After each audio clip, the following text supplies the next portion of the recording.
Pronto. Pode começar, né, Branda? This call is now being recorded. Então, bom dia a todos. Namastê, Hare Krishna.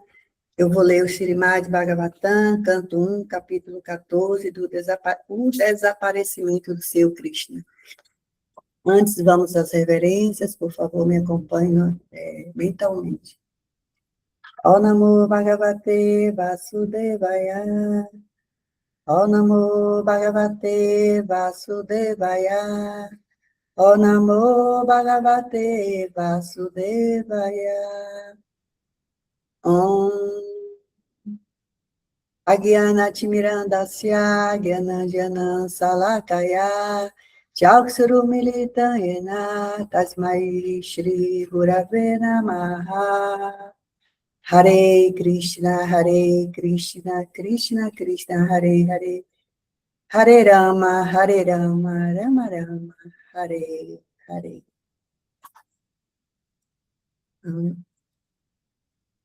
Vou ler o verso 37. Simplesmente por administrar conforto aos pés de lótus do Senhor, que é o mais importante de todos os serviços, as rainhas de Dwaraka, encabeçadas por Sutvabhama, induziram o Senhor a conquistar os semideuses. Assim, as rainhas desfrutam de coisas que são prerrogativas das esposas do controlador dos relâmpagos. Verso 39. Meu irmão Arjuna, por favor, dize-me se estás bem de saúde. Pareces ter perdido teu lustre corpóreo. Isso se deve a que outros teriam te desrespeitado e negligenciado por causa da tua longa permanência do Dwaraka. Repetindo, verso 37.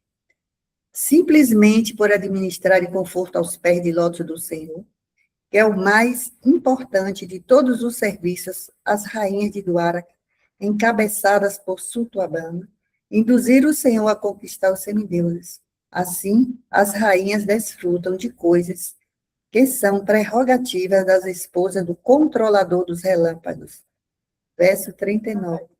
Meu irmão Arjuna, por favor, dize-me se estás bem de saúde. Pareces ter perdido teu lustre corpóreo. Isso se deve a que outros teriam te desrespeitado e negligenciado por causa da tua longa permanência em Dwaraka. Hare Krishna, gratidão pela oportunidade.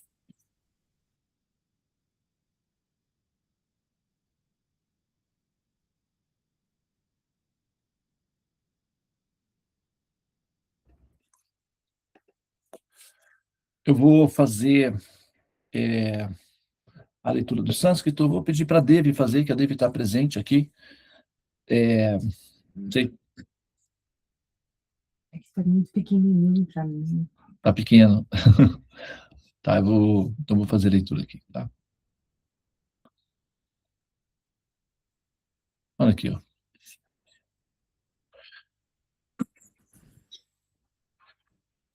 Muito bem. Consegue ver?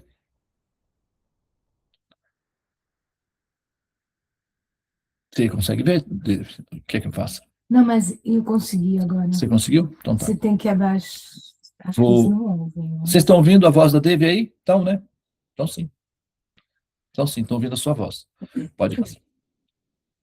Om Yatpada Shushussana Mukhya Karmana Satyadayo Dvyashta Sahasrayo Shita Nirjitya Sankirtridasham Tad Ashisho Haranti Vajrayudha Balabochita. Verso 39. Kachite Namayantata Brashta Teja Vibhasime Alabda Manovagyata Kimva Tata Chirochita.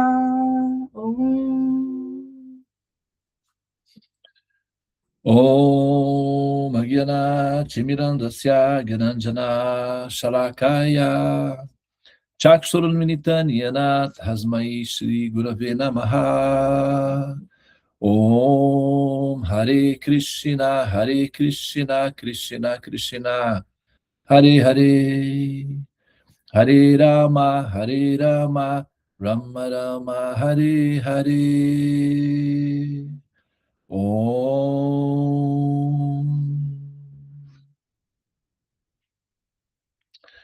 Muito bem. Eu posso ter o verso em sânscrito, o verso em português na tela novamente, por favor?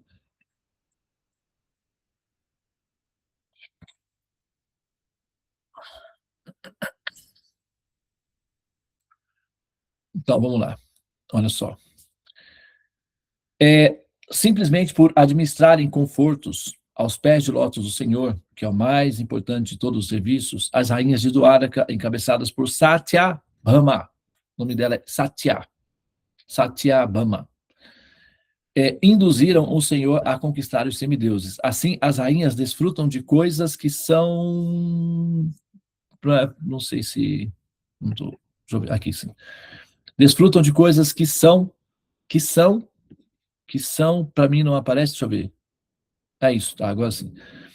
Que são prerrogativas de coisas que são prerrogativas das esposas do controlador dos relâmpagos. Né? Quem é o controlador dos relâmpagos? Zeus? Thor? Talvez? Né? Segundo os sumérios, Anu, talvez. Anu parece que era o controlador dos relâmpagos. Os egípcios, Amon-Ra, né? Controlador dos relâmpagos. Tupã, para os tupis guaranis, talvez, né? Tupã. Então, na cultura védica, dá-se o nome de Indra, né? Para esse controlador dos relâmpagos. Indra. E por que Indra? Né? Por que não deveria ser o Thor? O Thor tem um martelo que solta relâmpago. Odin, dos celtas, né? Como eu falei, né, os gregos têm o Zeus, que também tem relâmpagos nas mãos.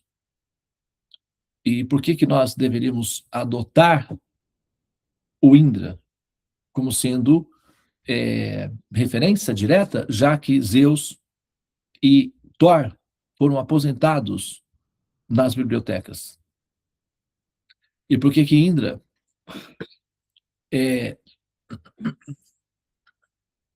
deveria ser a nossa referência?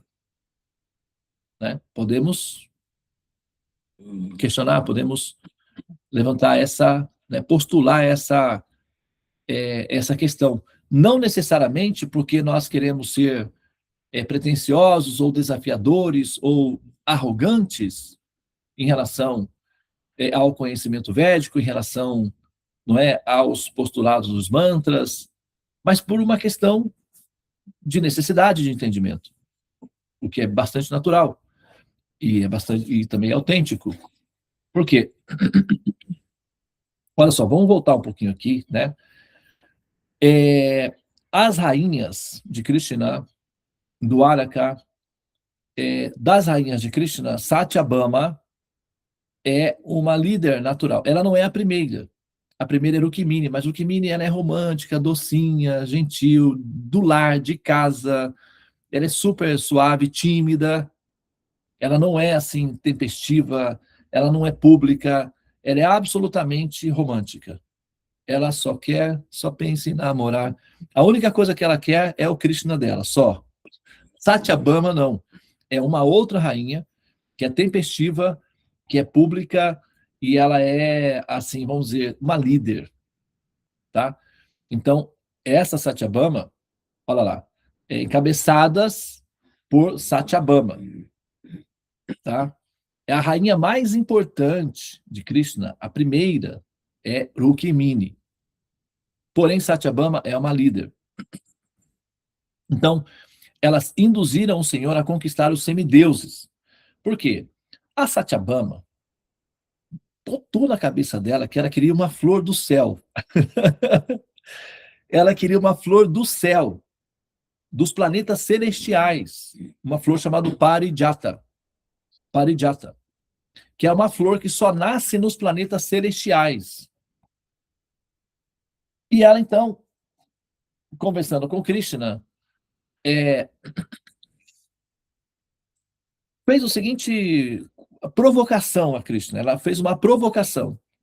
Ela disse, olha, as pessoas estão dizendo aí que você é o líder dos semideuses, que você é o supremo. Eu ouvi dizer sobre isso, e mas outras pessoas dizem que isso é um exagero, que é uma enaltação, que é um enaltecimento exagerado. Agora, como é que essas pessoas que não te conhecem vão dizer que você não tem essa autonomia? Isso me incomoda muito. Então, para que a sua personalidade, a sua pessoa não seja alvo de críticas injustas, infundadas, por que você não traz uma flor do céu para a terra? Para que eles saibam que você sim, a pessoa que é o líder dos semideuses. E fique estabelecido de uma vez por todas que essa crítica em relação a os exageros à sua pessoa é infundada. Me incomoda muito quando eles têm dúvidas a seu respeito.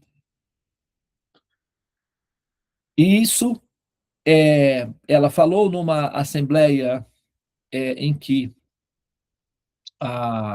as rainhas se reuniram, elas se reuniam para confraternizar, para estarem juntas, para conversar, e entre elas houve esse comentário, né, de que só um instantinho, pessoal.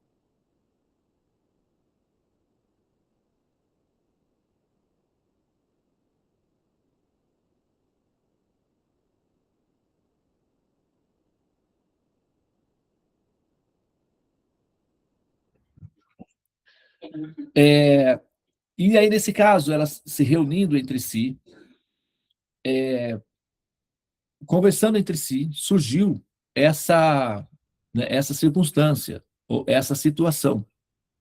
E Satyabhama levou esse ponto até Krishna e informou a ele que, olha, as nossas rainhas estão se sentindo constrangidas e muito chateadas com as críticas que são feitas a seu respeito, dizendo que, na verdade, você está se apropriando de um título que não procede, que é o título de ser o líder dos semideuses. E isso está nos incomodando. Uma flor do céu resolveria esse assunto. Então, Krishna pegou na mão de Satyabhama, né? Colocou a mão de Satyabhama no coração dele e disse: isso satisfaz o seu coração? Se eu trouxer uma flor para você, você fica feliz?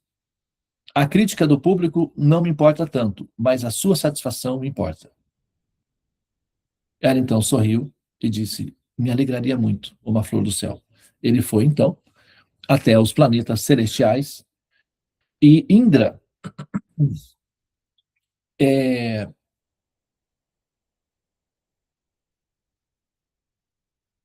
teria tentado, quando ele soube que Krishna estava, na verdade, ele enviou seus assistentes para evitar que Krishna pegasse a flor. Então Krishna simplesmente desarticulou esses assistentes, obviamente, e mandou chamar Indra. Indra veio pessoalmente e Krishna disse: olha, eu não me importo com o seu reinado. Você pode ficar com ele. O que eu preciso é da flor.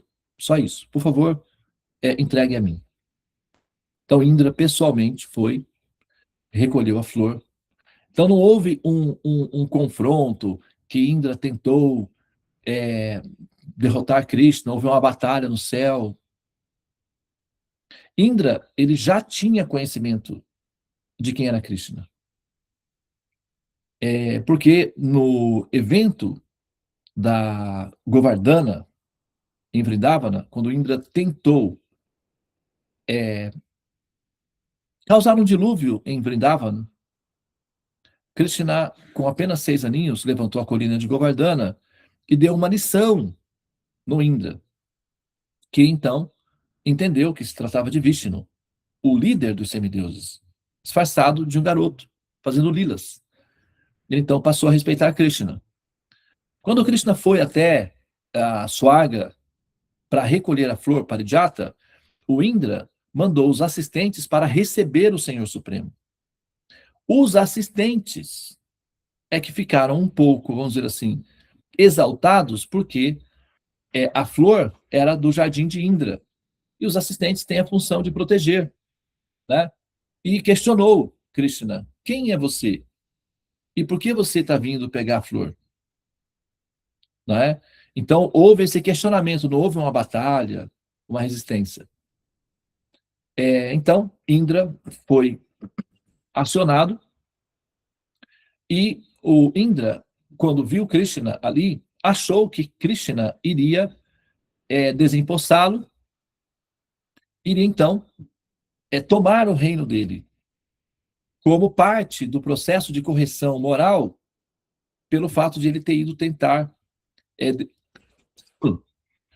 a causar lá o dilúvio em Vrindavana. Então, Krishna, sabendo da mente de Indra, porque Krishna é o Paramatma, a pessoa suprema, né, pode ler a mente, informou ao Indra que eu não tenho interesse no seu reino, só preciso que você conceda a sua flor, o Parijata, para que eu leve até para a minha rainha, ou para as minhas rainhas.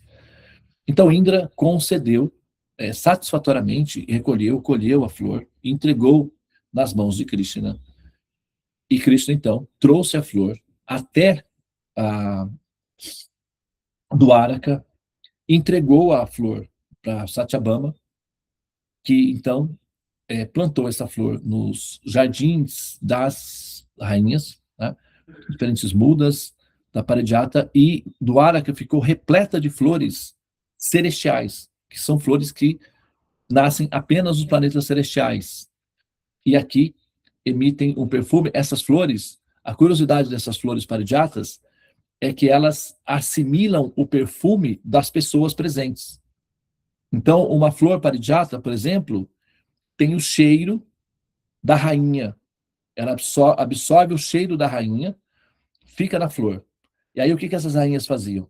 Elas faziam guirlandas com essas flores e colocavam essas guirlandas em Krishna, o que significa que elas estavam constantemente abraçadas, porque a guirlanda representa um abraço. Então elas estavam constantemente abraçadas em Krishna, e o cheiro delas estava constantemente impregnando os sentidos de Krishna, e elas sentiam imensa satisfação com esse resultado aí, né? Com essa relação, nesse resultado. Então, esse é o contexto, ok?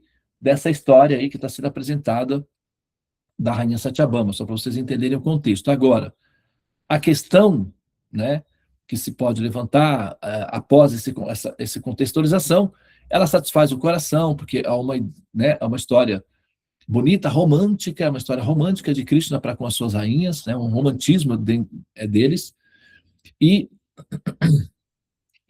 assim, paralelo a esse romantismo, para não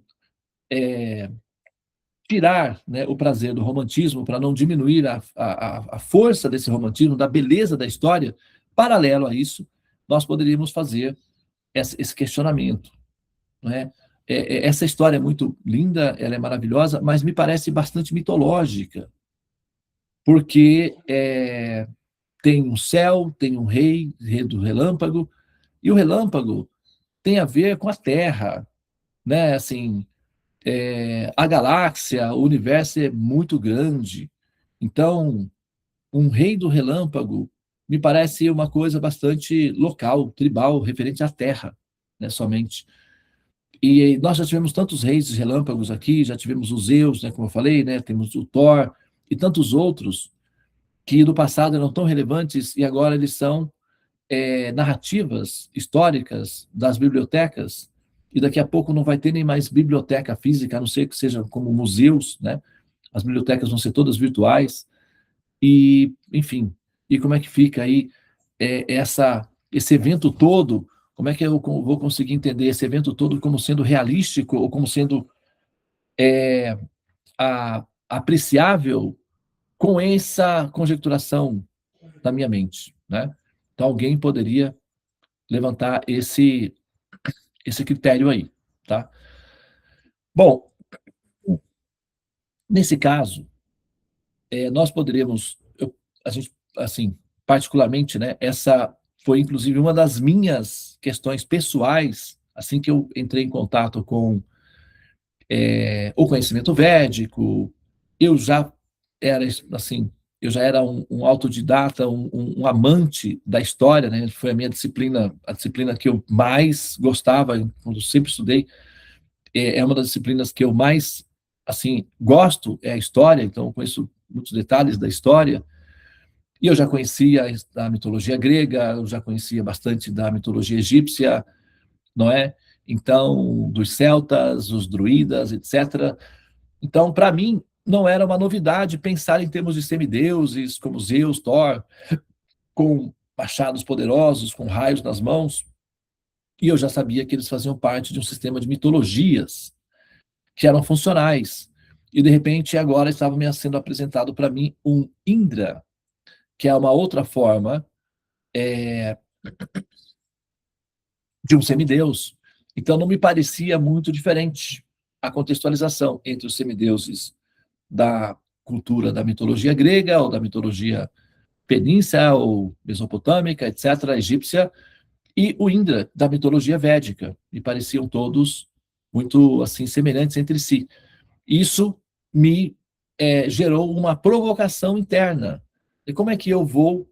Porque se essa história de Krishna está linkada ao Indra, então, e se Indra for mitológico, automaticamente a história relacionada com Krishna e Indra também fazem parte de um sistema de mitologia. E se for um sistema de mitologia, então pode ser estudado, assim, é produtivo estudar, é culto estudar, refina o espírito, é cultural estudar, saber o funcionamento, mas é só até aí. Não tem uma função metafísica ou transcendente. Ela é meramente cultural, e como cultura pode ser transcendente, mas não necessariamente como um fato definido que nós podemos, enfim, acolher como probabilidade de realidade. São coisas diferentes. Então, esse questionamento também surgiu naturalmente no meu coração, né, em função desse contato aí com essa cultura toda. Acontece que, bom, é que uma moeda verdadeira, a moeda falsa é muito parecida com a verdadeira. Se você pegar uma moeda falsa e uma verdadeira, elas são iguais, são idênticas. Tem casos em que a moeda falsa é mais bem feita ou mais perfeita do que a verdadeira. Por exemplo, né, dinheiro, é papel. Agora é plástico, né? Mas assim, o dinheiro também tem uma nota de R$ 10 que é feita de plástico. Não sei se vocês já viram feito de plástico, né? Dinheiro é papel. E papel é papel. Você tem lá um desenho, né? E tal. E eu sou um artista, supomos. Eu posso pegar um papel e fazer uma arte mais bonita e vai valer mais, porque papel é papel. E um desenho é um desenho. Então eu posso fazer um desenho mais bonito e vai valer mais. A tese é essa: papel desenhado. E tem um valor. Acontece que o que dá valor ao papel não é o desenho, é o lastro, é a autoridade intrínseca àquele objeto, àquela moeda, aquele papel. Então, o valor é a autoridade, não é o objeto em si. É a autoridade que aquilo tem. Então, se tem autoridade, tem valor, é libertador. Se não tem autoridade, tende a sucumbir e colapsar. Né? Aquilo que dura, aquilo que perdura, aquilo que fica, aquilo que produz, é algo que é válido, que é bom. Aquilo que sucumbe, aquilo que desaparece, aquilo que evapora, é algo inconsistente e não é tão bom. Então, é assim que funciona.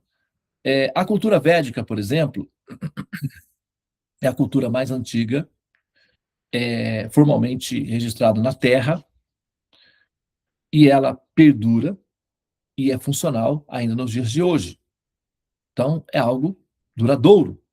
E por ser duradouro, é bem feito. Tudo aquilo que dura é bem feito. Aquilo que se dissolve, aquilo que se estraga com facilidade, não é feito com material de qualidade. Aquilo que dura é feito com material de qualidade. Então, aquilo que é verdadeiro, a moeda verdadeira, te liberta, porque com a moeda verdadeira você pode realizar os seus desejos. A moeda falsa pode te levar para a prisão. E o que define uma moeda verdadeira de uma falsa se as duas são muito parecidas entre si? O lastro, a autenticidade, a autoridade embutida nela. Então, o conhecimento védico e a civilização védica tem lastro, tem autoridade. Então, independentemente de ser Indra, do desenho, né? A gente pode pegar o papel e desenhar uma onça, uma raposa, sabe, uma montanha. Então, independentemente do desenho, seja Thor, seja Zeus, Odin, ou Tupac Amaru, ou Tupã, independentemente de qual seja o processo mitológico, ou Indra, embutido, o valor não é o desenho em si, é a autoridade que esse desenho tem, que esse produto tem, como lastro de informação, tá? Então, para aqueles que são iniciantes, você pode pensar da seguinte maneira: mesmo que Indra, ainda que Indra, que é o rei dos céus, aí, né, o senhor dos relâmpagos, fosse meramente, ainda que ele fosse meramente mitológico, ainda que fosse meramente mitológico, ainda assim teria valor funcional, porque tem lastro e autoridade da civilização védica. E por que tem lastro da civilização védica? Porque ela dura e ela funciona ainda hoje. Então tem autoridade. Ela foi a única que durou. Onde estão os sumérios? Aclamados. Onde estão os babilônicos? Aclamados. Onde estão os atlantes? Aclamados. Onde estão os maias, os incas? Aclamados. Lemurianos, terturianos, e etc, etc. Onde estão os egípcios? Aclamados. Onde estão os gregos? Aclamados. Onde estão os aclamados da terra? Todos evaporizaram. Todos simplesmente desapareceram.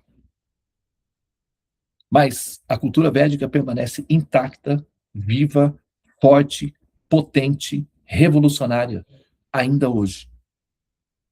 Então, aquilo que dura tem autoridade. Aquilo que não dura não tem qualidade. Só esse valor já seria o suficiente para dar autoridade ao sistema de mitologia védica, ainda que fosse meramente mitológico. Só isso. Ok? Agora, tem um modelo ou método de verificar se essas pessoas, se esses seres são reais? Teria como ter algum vestígio, pistas, que pudesse identificar essas personalidades como sendo existentes em algum momento? Sim. Tem a forma de fazer essa verificação, tá? Eu não vou dar detalhes de como funciona isso aqui, porque não é assim, o local apropriado para isso. Nós temos para aquelas pessoas interessadas na realização da civilização védica, no conhecimento dessas realidades, nós temos o passo a passo de como aprender a fazer isso, porque requer uma sofisticação, engrenagens que funcionam de maneira coordenada, lentes de precisão, para poder visualizar essas realidades. E aí a gente tem os nossos cursos que são preparatórios para que a pessoa possa ver e ter a sua realização pessoal, a sua experiência pessoal com essa instância. Ok? Então, a princípio, aqui, não tenho essa não tem a função de fazer uma demonstração de como essas pessoas indicadas, Indra e outras, seriam instâncias que poderiam ser verificadas. Somente, aqui, inicialmente, demonstrar que, como lastro de informação, tem valor porque dura. Nenhuma outra durou. Tá? Inclusive, a palavra sânscrito, Krit significa feito, sans, para durar. Sânscrito, que significa feito para durar. Ou feito de maneira hermética, perfeita, para permanecer. Ok? Bom, então, a princípio é isso, tá? Você pode só subir um pouquinho o segundo verso, por favor? O verso 39. Meu irmão Arjuna, por favor, dize-me se estás bem de saúde. Pareces ter perdido o teu lustre corpóreo. Isso se deve a que outros teriam te desrespeitado e negligenciado por causa da tua longa permanência em Dwaraka? Bom, isso aí é outro assunto, né? Ele está falando já com o irmão parece estar triste, né? E aí tem um ditado entre os kshatriyas, que são os administradores, os guerreiros, que diz que a desonra é pior do que a morte. Então, o irmão identifica que o Arjuna está muito abatido e ele pergunta: alguém te desonrou? Alguém te desrespeitou? Alguém te destratou? Você está triste assim? Você está abatido? Alguma coisa aconteceu? Então, ele vai por eliminação, né? Ele pressente que Krishna deixou o planeta, mas ele quer, assim, inconscientemente, negar essa possibilidade. Porque para ele é triste, né? Uma notícia muito triste saber que Krishna teria deixado o planeta, teria parado com as lilas dele. Então ele vai por eliminação. Você está triste porque alguém te negligenciou? Porque alguém te desonrou? É isso?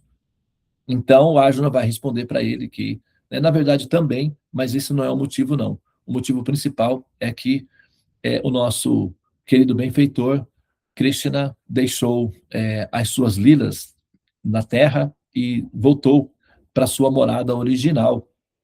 Então, é isso que Arjuna vai falar depois, tá bem?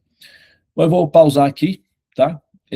Muito obrigado pela atenção. Lembrando que essas aulas, pessoas que assistem essas aulas, podem fazer perguntas, tá? Vocês podem tirar dúvidas, fazer perguntas e mandar para as nossas professoras, seja ela a Tulasi, a Vrindavani, a Somini, a Rosa, enfim.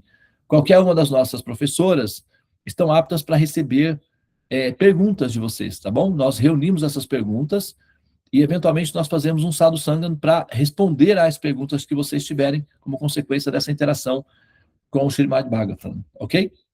Muito bem, eu quero, então, agradecer aqui a atenção de todos, muito obrigado pela participação, namastê, Hare Krishna, Krishna Krishna, Hare Hare, Hare Rama, Rama Rama, Hare Hare. Ó energia suprema, amor divina, ó Mahamantra, libertador do ser, desperta-me, eleva-me, envolve-me, protege-me, Hariom, Shanti, Namastê, Om Tat Sat, Hare Krishna.